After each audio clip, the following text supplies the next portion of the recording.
আপনার থাইরয়েড গ্রন্থি নিষ্ক্রিয় হলে কি ঘটবে? আসুন প্রথমে জেনে নিই একটি থাইরয়েড গ্রন্থি দেখতে কেমন। এর আকার প্রজাপতির মতো এবং দুটো ভাগ রয়েছে। আয়োডিন সঞ্চয় করা ছাড়াও এটি থাইরক্সিনের মতো হরমোন উৎপাদন করে। শরীরের বিভিন্ন প্রক্রিয়া নিয়ন্ত্রণে থাইরয়েড হরমোন সাহায্য করে, যার মধ্যে রয়েছে শিশুদের বেড়ে ওঠা, বিপাক এবং কোষের তাপ সংরক্ষণ ও তাপ হ্রাস নিয়ন্ত্রণ। থাইরয়েড হরমোন রক্তনালী প্রসারিত করতে পারে, রক্তচাপে প্রভাব ফেলে, এমনকি আপনার হৃৎপিণ্ডের গতি বাড়িয়ে দিতে পারে। হাড় ক্ষয় অর্থাৎ অস্টিওপোরোসিস প্রতিরোধে সাহায্য করে। বৃক্ক, পাকস্থলী এবং যকৃতের কার্যকারিতায়ও গুরুত্বপূর্ণ ভূমিকা পালন করতে পারে থাইরয়েড হরমোন। কাজেই থাইরয়েড গ্রন্থি এক পরিশ্রমী কর্মী। থাইরয়েড রোগ সব ধরনের সমস্যার জন্ম দিতে পারে। সাধারণত কোনো সংক্রমণের কারণে থাইরয়েড গ্রন্থি নিষ্ক্রিয় হয়ে থাকে। আয়োডিনের অভাবেও থাইরয়েড দুর্বল হয়ে যেতে পারে।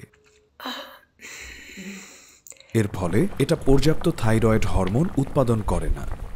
একটি হরমোনের মাধ্যমে মস্তিষ্কের পিটুইটারি হরমোন উৎপাদন নিয়ন্ত্রিত।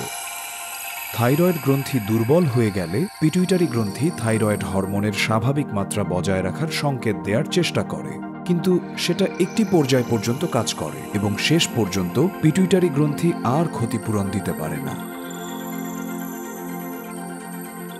রক্ত পরীক্ষার মাধ্যমে আপনি জানতে পারেন আপনার থাইরয়েড গ্রন্থি নিষ্ক্রিয় কিনা। নির্দিষ্ট ওষুধ একটি নিষ্ক্রিয় থাইরয়েড গ্রন্থির চিকিৎসায় সহায়তা করতে পারে, কিন্তু সেগুলো প্রতিদিন গ্রহণ করতে হবে।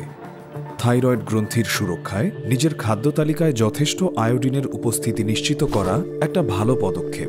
আয়োডিনযুক্ত লবণ সাহায্য করতে পারে এবং দুগ্ধজাত খাবারও সহায়তা করতে পারে, কিংবা স্যামনের মতো সামুদ্রিক খাবার। স্বাভাবিকের চেয়ে বেশি না খেয়েও আপনার যদি ওজন বাড়তে থাকে, যদি ক্রমাগত ক্লান্ত বোধ করেন এবং শীত শীত অনুভব করেন, তবে দোষটা আপনার থাইরয়েড গ্রন্থিরই হতে পারে। এটা হয়তো সেই জরুরি হরমোনগুলো যথেষ্ট পরিমাণে উৎপাদন করছে না,